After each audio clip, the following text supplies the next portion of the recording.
Hey friends, it's Britt. Welcome back to BPS TV. Today I'm really excited to share with you a new documentary that I created with JUNO-nominated artist and Toronto-based musician Tara Kannangara. Listening to Tara's music or seeing her live gives me chills, even when I was editing this doc. Her music feels like a journey through time of love, loss, and all things between. I recently joined Tara and her band in Vancouver at the Space Studios, where they performed a live version of her song George. I also joined Tara in her Toronto apartment, where we sat down and discussed her new album, It's Not Mine Anymore, which I love, and you should definitely check it out too. Alright guys, here's the doc, check it out. 1, 2, 3, 4!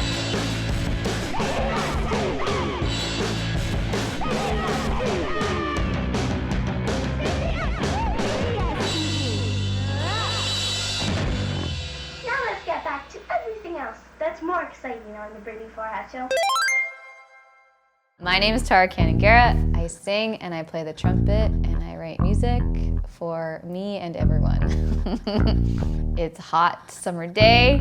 We're in my apartment and I'm so excited to talk to you. Take my head in your hands and whisper tricks. The music is a mixture of things. Everyone in the band comes from jazz school, like we all went to university and studied jazz, so of course there's that element in there. It's definitely where we started, but we've been influenced by a lot of things: pop music, synth pop, experimental music, improvised music, alternative music, even top 40 music from the 90s. Sometimes it creeps in, I don't even know how, just like a certain hook will probably be reminiscent of Matchbox 20. No, it's not true. That's a total lie.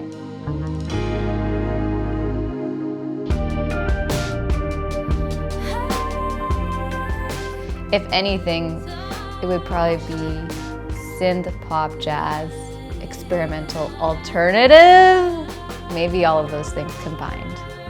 I think the mandate for the band is to make music that feels new but is familiar somehow, like rooted in something that we all recognize and love, but is maybe expressed in a way that's never been heard before.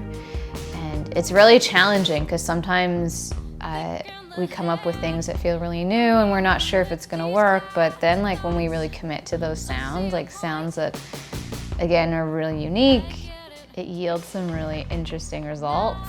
And we're all about experimentation. We all want to see what we can do, like stretch the boundaries of all the tunes.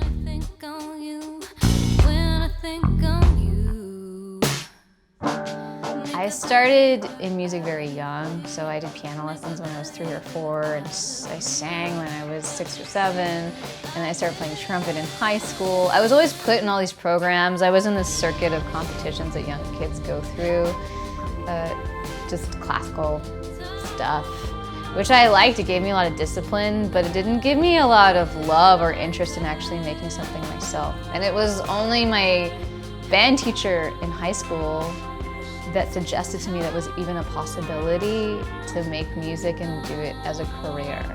And I thought that was crazy. I'm like, are you kidding me? This is supposed to just be fun. I always thought work was work, like work in the most literal sense. It should feel hard. It should feel like a sacrifice. And music actually has become that to me, but in the most rewarding way. I didn't think I was gonna do it, but then I just kept doing it. I didn't make any clear decisions. I just kept on going. And it wasn't until maybe a few years ago that I'm like, I guess I'm doing this for real. I'm a musician. I can start defining myself as that.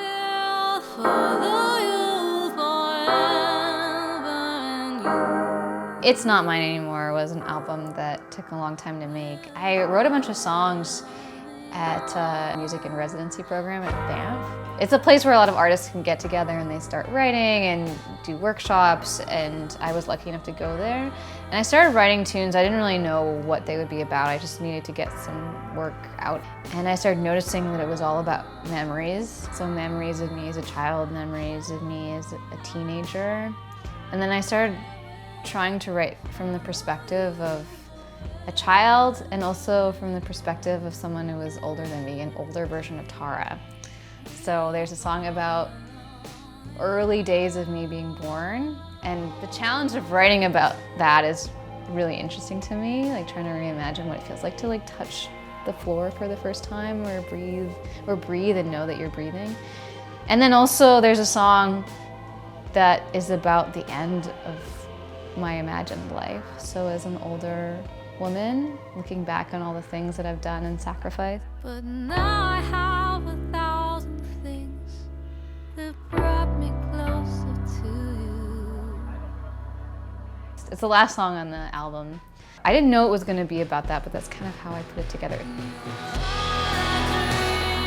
It took a long time to write and a long time to record because we just kept finding new things to change, new things that could come out of the songs. It feels like this beautiful, complete work that feels multifaceted. There's always new things you find in each tune. They were all recorded and mixed and produced with such care. But it was challenging. It's hard to write something and hold it in for a really long time. It can be like almost like a burden after a while. It took a long time to pull together. We recorded it over 2 years ago. And so we've been sitting with the music for a really long time and we wanted to release it at the right time. So it was really special to me. The whole process was really challenging. And when you're holding on to music for so long, it can almost feel like it's rotting inside you. You just want to get it out and you want to be focused on new stuff. But I had to keep it in because I just wasn't ready to release it, just personally and professionally. Well, there are a few things that happened during like the making and I guess processing of this music. Whenever I listen to that music or perform that music, it's hard because I think on that time. Sometimes artists, they just push through. They're like, no matter what personal things happen, I'm just gonna do it and do the work. But sometimes you gotta take some time for yourself. So I really had to take a pause and reassess my mental health and kind of figure my life out again. And so now that I'm releasing this music or have released this music, it feels like I'm a different person. So when I think back to that time, I think of kind of someone who maybe wasn't the healthiest and maybe wasn't the happiest and worked through it somehow. But now I think I see some beauty in that I kind of see that I've overcome it in a sense. Or I've not overcome it, I've dealt with it.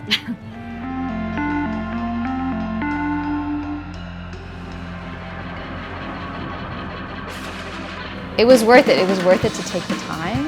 It was worth it to be thorough and understand what those songs meant to me.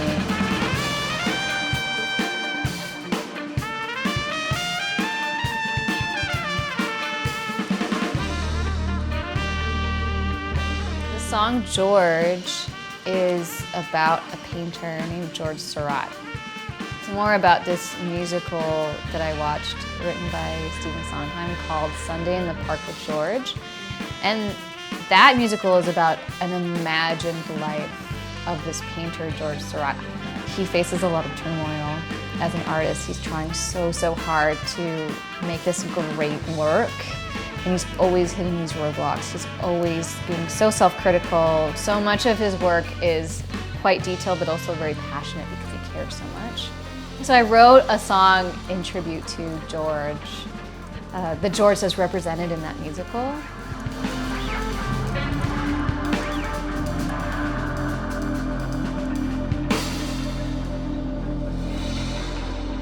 It was fun to write about this person who I've never met.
mission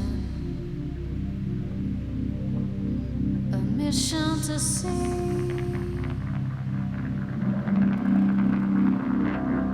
Now I have one to George, and we shall have it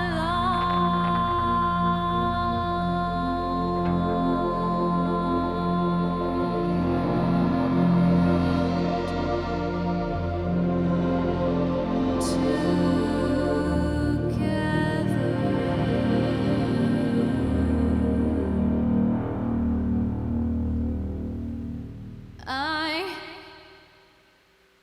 have to move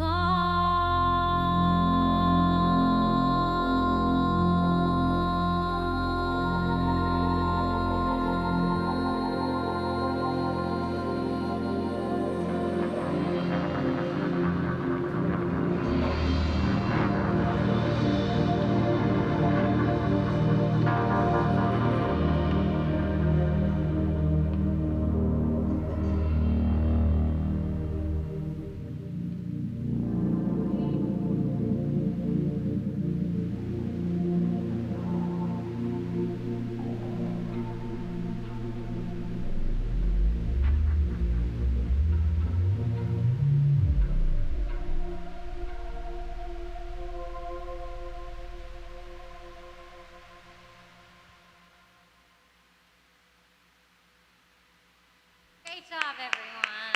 That's beautiful.